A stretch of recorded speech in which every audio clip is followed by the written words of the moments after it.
Hey guys, welcome to the Liberal Hive Mind, a channel solely focused on exposing the abundant hypocrisy of the left. Donald Trump is weak, he's wounded, he can no longer carry the party, his name is tainted forever and he doesn't stand a chance. That seems to be what Democrats, and of course their new best friends, all these rhino Republican clowns, it's what they seem to think, or at least the copium that they've been spreading recently. And you know what, for a short period of time it might have looked that way. But boy, it didn't last too long now, did it? The primary season hasn't even started. And while people like Mike Pence and others keep telling us that there's going to be better options by the time primary season gets here, well, it seems like all of those, quote, better options are falling off one after another. It's like the 2016 Republican primary all over again. One by one, they fall as Donald Trump continues to rise. It's already started. The Jeb effect is in full motion as two top Republican contenders drop out of the race. And of course, the copium continues. Let me show you guys exactly what I mean by that. We got some stuff to get into, so let's roll the tape. All right, folks, so take a look at some of these headlines. Top Republican decides not to face off with Trump for nomination. Virginia Republican Governor Glenn Youngkin has reportedly paused plans to enter the 2024 presidential race. The New York Times reported that Youngkin informed his advisors and donors that he's focused on helping Republicans perform well in the state's legislative elections in November, which is months after the party's primary debates begin in August. Listen, I didn't write a book, and I'm not in Iowa or New Hampshire or South Carolina, Youngkin said when asked about a potential timeline for 2024. I am wholly focused on the Commonwealth of Virginia, and I'm looking forward to these elections. Youngkin hopes to flip the state legislature to a Republican majority that can earn him a closer look from rank-and-file Republicans nationwide, who so far have been indifferent to the presidential chatter surrounding him in the news media and among heavyweight donors that he would need to keep pace alongside more prominent candidates. He has yet to crack 1% of the polls about the potential Republican field. Not much of a surprise here. Again, it was total copium. Glenn Youngkin won his election in 2021. The guy doesn't even have a track record. Did the guy do a fantastic job flipping his state red? Absolutely. No one can take that away from him. But the idea that overnight someone like Glenn Youngkin would be a great president, better than Donald Trump, that he should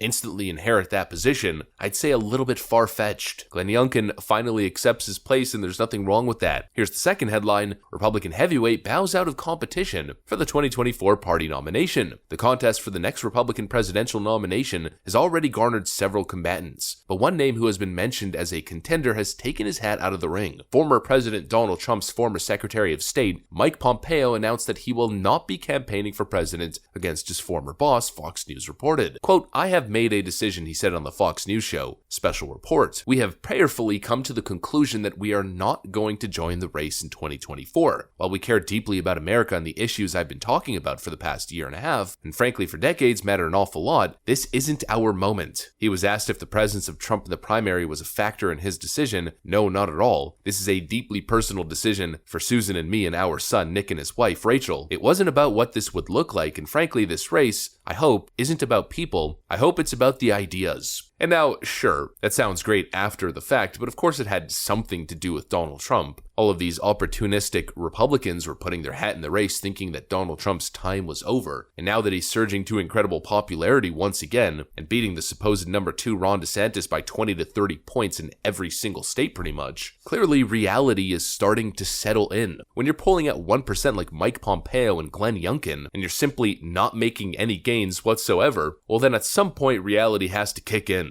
And reality seems to be kicking in for most of these candidates, and I specifically chose the word most because copium is a hell of a drug. Totally disingenuous, flip-flopping loser Nikki Haley is so drunk and high off copium that, well, she still hasn't gotten the message. Nikki Haley to Iowa. The GOP can't afford to miss in the primaries. Of course, the implication is that you must choose the right candidate. And if Republicans choose Donald Trump, well, I guess what she's saying is that it's most likely going to end in disaster. Yes, you heard it here first, folks. Nikki Haley believes that the only person who can beat Joe Biden and the Democrats is Nikki Haley. Excuse my language, but I've never heard such a crock of crap in my entire life. Nikki Haley pops up in the headlines and 30 seconds later you forget her name. You forget her entire existence. Somehow zero charisma, flip-flopping loser Nikki Haley is the answer to taking down the most powerful political establishment in modern American history. The Democrats who have seized control of the media, social media, and every other institution of power, including federal agencies. Nikki Haley's the person to do it. Give me a frickin' break. The numbers simply do not lie. There's only two candidates who stand a chance, and that's Donald Trump and Ron DeSantis. I know, of course, the Ron DeSantis faction doesn't want to hear that Donald Trump is unelectable. And then, of course, there's the Donald Trump faction who say DeSantis doesn't have the cojones to get the job done, or it'd be a mistake because it'd just be going back to the GOP status quo of old. But outside of the individuals or policy politics, just simply focusing on the numbers, Trump and DeSantis are the only hope. They're both leading by roughly the exact same amount ahead of Joe Biden. The polling aggregate showing Donald Trump with a 1.7% lead and DeSantis with a 1.6% lead. But from my perspective, regardless of the numbers, Donald Trump is still the guy. And actually, if you take a look at the polling numbers, the Rasmussen Reports poll is the only poll that actually sampled likely voters rather than registered voters. And in that poll, Donald Trump leads by 7. Anybody who claims that Donald Trump is unelectable, in my opinion, is smoking crack. And like I've said previously, I don't even get why we entertain the idea of Ron DeSantis. I frankly don't even think that he's running. I think even he knows that his time is 2028, and he's simply refusing to make a public statement as to whether he's going to run or not, because he knows it's good for fundraising. If he says tomorrow, I'm not running, I got more work to do here in the great state of Florida, and we'll be looking possibly to the next election cycle, well then all of a sudden the mega donors disappear, the grassroots donors disappear, and he's not pulling in the same millions. I think he's making a fundraising play, and even some of the mega donors might be realizing it. Ron DeSantis now suffers a major blow as key GOP donor, says plans to help finance DeSantis' likely White House campaign are, quote, on hold. Maybe I'm wrong, and maybe he actually plans on running. I personally think probably not going to happen. It'd be a waste of money, a waste of reputation, and I think that's what most potential candidates are starting to realize. Is someone like Liz Cheney going to run? Yeah, probably. She's paid uniparty opposition. She's simply going to go there to try to make him look bad. And during the general election, she's probably going to campaign for Democrats. That's just how it is in the GOP. Is Nikki Haley going to run because she's high on drugs? Yeah, probably. But I think everybody else with their heads screwed on straight is looking at this potential primary challenge of Donald Trump and saying, you know what? I don't want this smoke. I'll wait till the next election. And I think that's the smartest decision. And the next smartest decision would be for all of these rhino clowns to actually get with the damn program and support Donald Trump instead of following the Liz Cheney path, whether they go all in on the Cheney strategy of working for Democrats or whether they apply a more soft Cheney strategy. You know, wouldn't it be a beautiful thing if people would actually rally behind the Republican nominee and the choice of Republican voters? Wouldn't it be a novel concept if there'd be actual unity in the party and support for the Republican candidate to finally stop the disastrous Democrat agenda? Just a thought. Now that Trump's political stock is skyrocketing, he's back to superstar status, comeback kid Rocky Balboa status, ready to take on the machine. Hopefully Republican politicians wake the F up and rally behind him, because like I always say in these videos, if the Democrats can rally behind a piss-pants fossil with a history of inappropriate harassment and assault of individuals of the female gender, an individual who doesn't discriminate based on age, and an individual with a history of political corruption, if Democrats can rally behind that guy, then it should be fairly simple to rally behind one of the most successful presidents in modern history. I don't know, just a thought. That's what I got for you guys. Hopefully you enjoyed this video. If you did, make sure to leave a like and possibly subscribe to the channel. Thanks for watching, and I'll see you on the next one.